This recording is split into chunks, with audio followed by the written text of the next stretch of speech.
ಕಡಲ ತೀರದಲ್ಲಿ ಶ್ರೀನಿವಾಸನ ಕಲ್ಯಾಣೋತ್ಸವ, 30,000ಕ್ಕೂ ಹೆಚ್ಚು ಭಕ್ತರ ಸಮಾಗಮ. ಈ ಉತ್ಸವದ ಸ್ಪೆಷಾಲಿಟಿ ಏನು ಗೊತ್ತಾ? ಇದುವೇ ಈ ಹೊತ್ತಿನ ವಿಶೇಷ ಶ್ರೀನಿವಾಸ ಕಲ್ಯಾಣ.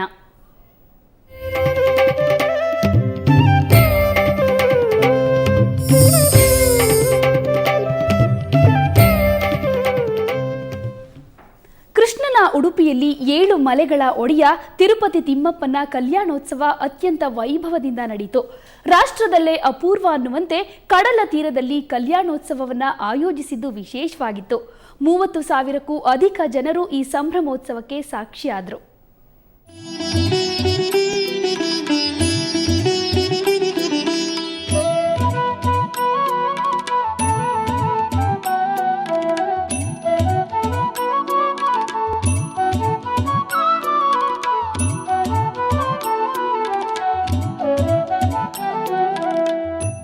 ಸ್ಮರಣೆ, ಕೀರ್ತನೆ, ಅರ್ಚನೆ, ಪಾದ ಸೇವೆಯ ಮೂಲಕ ದೇವರ ಸೇವೆ ಮಾಡುವ ಅವಕಾಶವಿದೆ. ಇಷ್ಟ ದೇವರ ಅನುಗ್ರಹ ಪ್ರಾಪ್ತಿಯೊಂದೇ ಎಲ್ಲ ಆಚರಣೆಗಳ ಮೂಲ ಆಶಯ. ಶ್ರೀನಿವಾಸ ಕಲ್ಯಾಣ ಅಂಥದ್ದೇ ಒಂದು ಆಚರಣೆ. ಮೇಲೆತ್ತಿ ಆ ಪುಷ್ಪ ಮಾಲೆಯನ್ನ ನಾವು ಸ್ಪರ್ಶ ಮಾಡ್ತಾ ಇದ್ದೇವೆ ಅಂತ ಭಾವನೆಯನ್ನು ಮಾಡಬೇಕು. ಹರೇ ಶ್ರೀನಿವಾಸ, ಹರೇ ಶ್ರೀನಿವಾಸ, ವೆಂಕಟರಮಣ ಗೋವಿಂದ, ಹರೇ ಶ್ರೀನಿವಾಸ.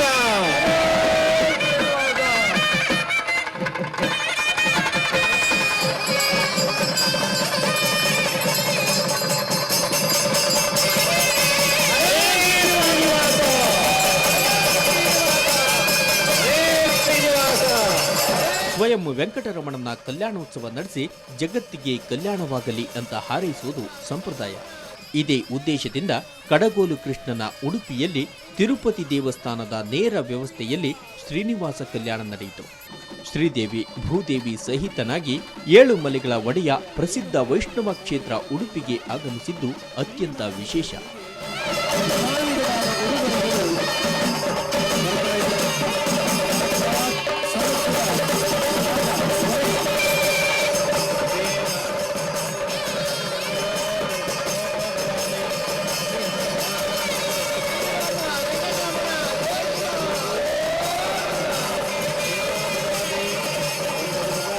ಶ್ರೀನಿವಾಸನ ಶ್ರೀದೇವಿ ನಮ್ಮ ಸಮುದ್ರರಾಜನ ಮಗಳು, ಆ ಮಗಳಿಗೆ ನಾವು ಕಲ್ಯಾಣೋತ್ಸವವನ್ನು ಸಮುದ್ರ ತೀರದಲ್ಲಿ ನಡೆಸುವುದು ಅತ್ಯಂತ ಸೂಕ್ತ ಎಂದು ನಿರ್ಧರಿಸಿ ಈ ಕಲ್ಯಾಣೋತ್ಸವವನ್ನು ಇಲ್ಲಿ ಅತ್ಯಂತ ವಿಜೃಂಭಣೆಯಿಂದ ಮಾಡುತ್ತಿದ್ದೇವೆ.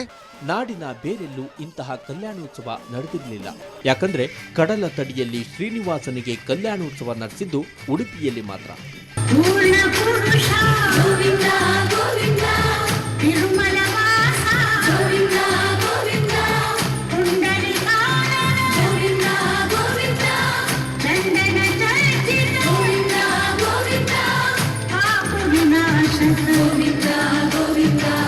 ಶ್ರೀನಿವಾಸನ ಮನದನ್ನೇ ಶ್ರೀದೇವಿ ಸಮುದ್ರ ರಾಜನ ಮಗಳು ಅನ್ನೋ ಪ್ರತೀತಿ ಇದೆ. ಹಾಗಾಗಿ ಸ್ವತಃ ಸಮುದ್ರ ರಾಜನ ಸಾಕ್ಷಿಯಾಗಿ ಇಲ್ಲಿ ಮದುವೆ ನಡೆಯಿತು.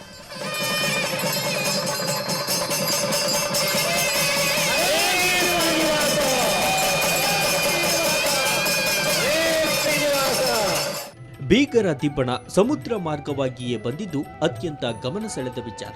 ಕರಾವಳಿಯ ಮೀನುಗಾರರು 11 ಬೋಟ್ಗಳಲ್ಲಿ ಕಡಲ ಮಾರ್ಗವಾಗಿ ಶ್ರೀನಿವಾಸನಿಗೆ ಧನ, ಕನಕ, ಫಲ, ತಾಂಬೂಲಗಳನ್ನ ಕೊಡುಗೆಯಾಗಿ ತಂದುಕೊಟ್ಟದ್ದು ಅತ್ಯಂತ ರಮಣೀಯ ದೃಶ್ಯವಾಗಿತ್ತು.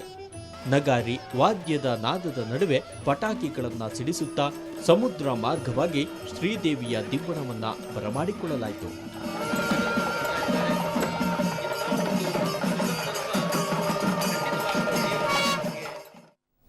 ಸುಮಾರು 750 ವರ್ಷಗಳ ಹಿಂದೆ ಇದೇ ಮಲ್ಪೆ ಕಡಲ ತೀರದಲ್ಲಿ ಆಚಾರ್ಯ ಮಧ್ವರಿಗೆ ಕಡೆಗೋಲು ಕೃಷ್ಣ ದೊರಕಿದನು ಅನ್ನೋ ಪ್ರತೀತಿ ಇದೆ.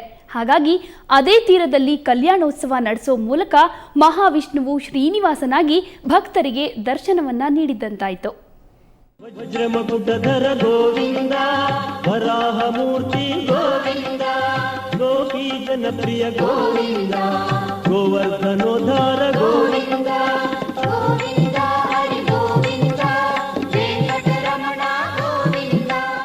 ಕಡಗೋಲು ಕೃಷ್ಣನನ್ನ ಅನ್ನ ಬ್ರಹ್ಮ ಅಂತ ಕರೀತಾರೆ. ಇನ್ನು ತಿರುಪತಿ ತಿಮ್ಮಪ್ಪ ಕಾಂಚನ ಬ್ರಹ್ಮನಾಗಿ ವಿಶ್ವಮಾನ್ಯನಾಗಿದ್ದಾನೆ. 2 ವೈಷ್ಣವ ಕ್ಷೇತ್ರಗಳ ಸಮ್ಮಿಲನ ಹೊಸ ಧಾರ್ಮಿಕ ಸಮೀಕರಣವನ್ನೇ ಉಂಟುಮಾಡಿತು.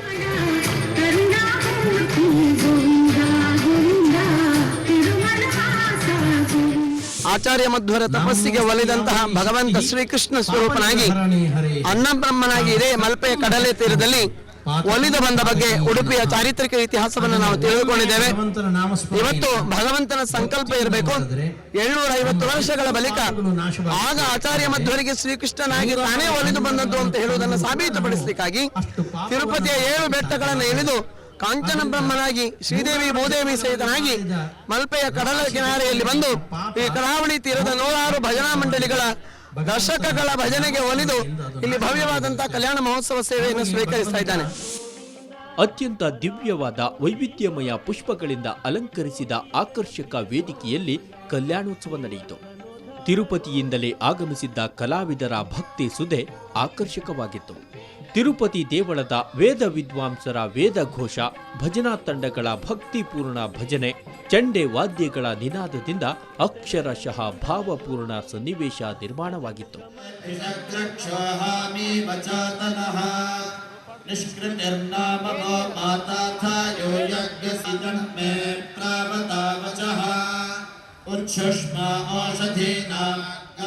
ಅಪೂರ್ವವಾದ ಒಂದು ಸಂದರ್ಭ. ತಿರುಪತಿಯ ಶ್ರೀ ವೆಂಕಟೇಶ ಸ್ವಾಮಿಯೇ ಅವರ ಒಂದು ಶ್ರೀನಿವಾಸ ಕಲ್ಯಾಣ ಮಹೋತ್ಸವ ಇವತ್ತು ಈ ಮಲ್ಪೆಯ ಕಡಲ ತೀರದಲ್ಲಿ ನಡೀತಿರುವಂತದ್ದು ವಿಶೇಷ. ಬಹುಶಃ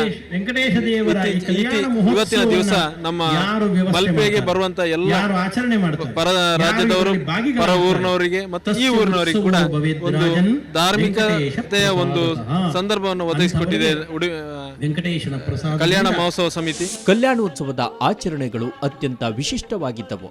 ರಕ್ಷಾಬಂಧನ, ಗೋತ್ರೋಚ್ಚಾರ, ವನಮಾಲಾಧಾರಣ, ವರೋಪಚಾರ, ಮಾಂಗಲ್ಯ ವಸ್ತ್ರಧಾರಣೆ, ಕನಕಾಭಿಷೇಕ ಹೀಗೆ ಪ್ರತಿಯೊಂದು ಆಚರಣೆಯಲ್ಲೂ ಭಕ್ತರು ಪಾಲ್ಗೊಂಡು ಸಂಭ್ರಮಿಸಿದ್ರು.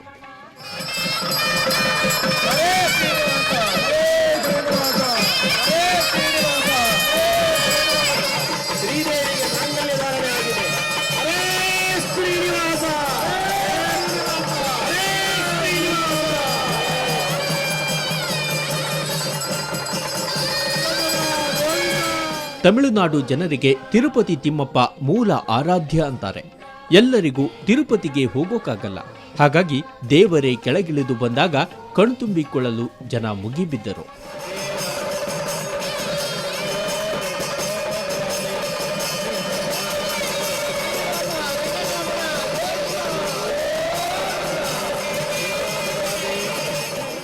ಸಮುದ್ರ ತೀರದುದ್ದಕ್ಕೂ ಸುಮಾರು 30,000ಕ್ಕೂ ಅಧಿಕ ಭಕ್ತರು ಈ ವೇಳೆ ಹಾಜರಿದ್ದರು. ಬಂದವರಿಗೆಲ್ಲ ತಿರುಪತಿ ಲಡ್ಡು ಪ್ರಸಾದ ವಿತರಿಸಲಾಯಿತು. ಪುತ್ತಿಗೆ ಮಠದ ಸುಗುಣೇಂದ್ರ ತೀರ್ಥ ಸ್ವಾಮಿಗಳು ಹಾಜರಿದ್ದರು. ಉಡುಪಿಯ ಕರಂಬಳ್ಳಿ ದೇವಸ್ಥಾನದ ವತಿಯಿಂದ ದೇವಳದ ಧರ್ಮದರ್ಶಿ ಹಾಗೂ ಉಡುಪಿ ಶಾಸಕ ಈ ಕಲ್ಯಾಣೋತ್ಸವ ಆಯೋಜಿಸಿದರು.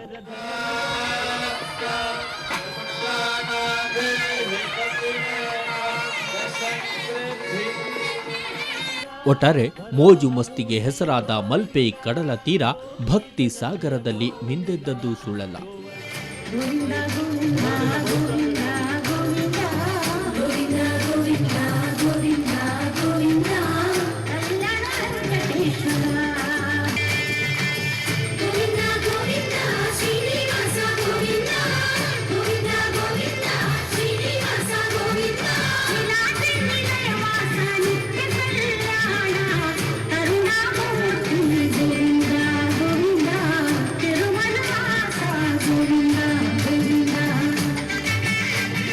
ಉಡುಪಿಯಿಂದ ಕ್ಯಾಮರಾಮನ್ ಹರೀಶ್ ಜೊತೆ ಶಶಿಧರ್ ಮಾಸ್ತಿಬೈಲು, ಸುವರ್ಣ ನ್ಯೂಸ್. ಮಾನವ ಸಹಜ ಆಚರಣೆಗಳ ಮೂಲಕ ದೇವರ ಮದುವೆಯನ್ನ ಮಾಡೋದು ಶ್ರೀನಿವಾಸ ಕಲ್ಯಾಣದ ವಿಶೇಷ. ಇದು ಈ ಹೊತ್ತಿನ ವಿಶೇಷ. ನೇರ, ದಿಟ್ಟ, ನಿರಂತರ ಸುದ್ದಿಗಾಗಿ ನೋಡ್ತಾ ಇರಿ ಸುವರ್ಣ ನ್ಯೂಸ್.